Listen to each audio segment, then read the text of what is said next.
Assalamualaikum warahmatullahi wabarakatuh.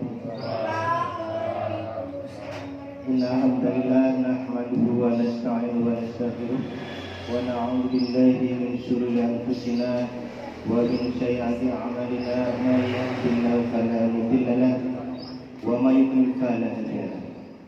Qala Allah ta'ala fi Qur'anil Karim a'udzu billahi minasy syaithanir rajim wa'tasimu bihablillahi jami'an wa la tafarraqu wadhkuru ni'matallahi 'alaikum id kuntum a'da'an fa'alafa baina qulubikum fa'asbahtum bini'matihi ikhwanan.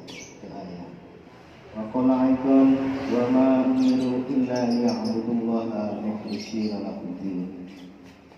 Alhamdulillah, para ikhwan yang dirahmati Allah, Pak Naib, Pak Rois, serta para ibu-ibu yang hadir pada pagi hari ini. Pertama, marilah kita panjatkan puji syukur kehadirat Allah SWT, karena dengan rahmat dan hidayahnya pagi ini kita bisa berkumpul bersilaturahmi di majelis yang sangat mulia. Insya Allah seluruh malaikat, seluruh ciptaan Allah mendoakan kita agar kita selamat di dunia wa akhirat. Amin Allahumma amin. Para ikhwan,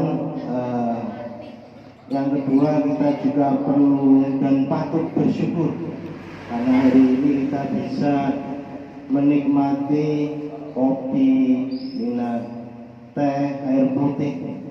Sementara saudara-saudara kita di Gaza, di Palestina hari ini dibombardir bom, listrik padam, tidak ada air, tidak ada BBM. Hari ini kita walaupun BBM mahal, alhamdulillah kita masih ada yang dibeli. Tapi saudara-saudara kita di Palestina hari ini terisolasi. Kita oleh karena itu para ikhwan, mari kita doakan saudara-saudara kita yang di Palestina diberi kekuatan, kesabaran dan kemenangan menghadapi Zionis Israel.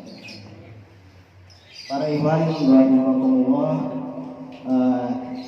sebelum saya menyampaikan materi ini bahwa konstelasi politik internasional kita yang kian memanas, ditambah lagi bagaimana konstelasi politik di Indonesia menjelang pemilu presiden, pemilu legislatif.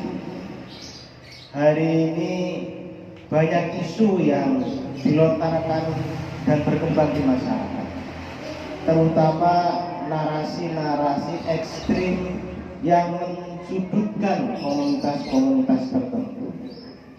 Contoh misalnya, hari ini kita banyak melihat di media sosial narasi-narasi itu, pilihlah pemimpin sesuai agamamu, pilihlah pemimpin sesuai dengan rasmu, pilihlah pemimpin sesuai dengan etnismu. Nah, ini masuk dalam kategori politik identitas. Kenapa? Karena kita diajak untuk memilih pemimpin sesuai dengan identitas kita masing-masing. Dampaknya apa para ikhwan? Dampaknya adalah ketika kita memilih pemimpin berdasarkan identitas itu, maka akan terjadi pengelompokan di dalam masyarakat. Lebih ekstrim lagi bahwa kelompok ini akan menuduh kalau kamu tidak memilih pemimpin sesuai dengan agamamu, maka kamu adalah bagian dari musuh kamu. Bagian dari musuh kamu berarti layak diperangi. Ini yang lebih berlari, sehingga apa? Sehingga memunculkan perpecahan di dalam masyarakat. Tadi sudah saya sampaikan di dalam mukadimah, wa'tasimu bihablillahi jami'an wa la tafarraqu. Itu adalah perintah Allah dalam Al-Quran yang sudah kita yakini bersama bahwa kita semua adalah bersatu, bahwa umat Islam itu bersatu dan janganlah kita tercerai-berai di dalam. Kita boleh beda pilihan presiden, kita boleh beda pilihan calon anggota DPR, tapi kita tetap bersatu sebagai seorang muslim. Nah, para ikhwan, hari ini bahwa Kementerian Agama setelah mensosialisasikan dan mungkin para ikhwan juga sudah mendengar bagaimana menghadapi isu sara, isu politik itu dengan moderasi beragama. Kita mungkin sering mendengar di media sosial, di dalam ceramah pidato itu tentang moderasi beragama. Moderasi beragama itu bagaimana sih sebenarnya?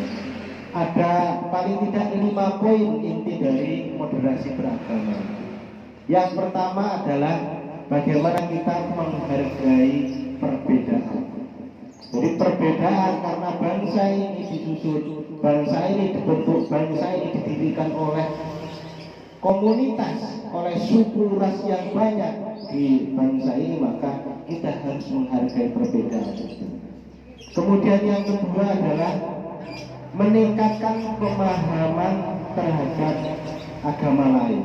Jadi ketika kita melakukan toleransi, meningkatkan penghargaan terhadap kelompok, terhadap komunitas lain, itu kita juga harus memahami bahwa tujuannya adalah sama. Tujuannya adalah sama, bagaimana kita hidup bermasyarakat, kita hidup bernegara untuk mencapai tujuan kemakmuran dan keadilan serta kesejahteraan bersama. Kemudian yang ketiga, poin yang ketiga adalah bagaimana mempraktekkan nilai-nilai keagamaan itu secara universal. Secara universal itu bagaimana? Secara universal itu nilai-nilai kejujuran, keadilan, ya, saling berbagi, rasa kemanusiaan itu yang lebih ditonjolkan. Jadi bukan pada bagaimana kita lebih yuk lalai boleh, tapi kita tidak boleh menghina satu kelompok dengan kelompok yang lain. Kemudian yang keempat adalah bagaimana kita menciptakan dialog, menciptakan komunikasi. Sebagaimana dulu ketika Nabi Muhammad mensiarkan agama Islam di Mekah, mensiarkan dinullah, beliau melakukan kesepakatan dengan kaum Quraisy untuk berdamai. Syaratnya apa? Syaratnya harus ada dialog. Tidak boleh berperang, tapi kita harus berdialog. Ketika dialog terjadi, maka akan ada keterbukaan satu dengan yang lain. Kemudian yang kelima adalah menjaga sikap tenang dan tidak mudah terprovokasi. Hari ini kita kalau melihat di media sosial, kalau melihat teman, kawan, dimanapun itu, ada statement-statement khusus, kita sangat terprovokasi. Kita mengambil reaksi terhadap persoalan itu. Misalnya, jangan pilih pemimpin berdasarkan ras, Melayu, Arab, Jawa, Madura. Kita sudah bereaksi. Teman itu kita balas dengan teman menghujat yang lain. Ini yang tidak boleh. Sehingga apa? Sehingga tidak ada ketenangan di dalam masyarakat kita. Nah, 5 poin inilah yang menjadi isu utama toleransi beragama di tengah masyarakat kita.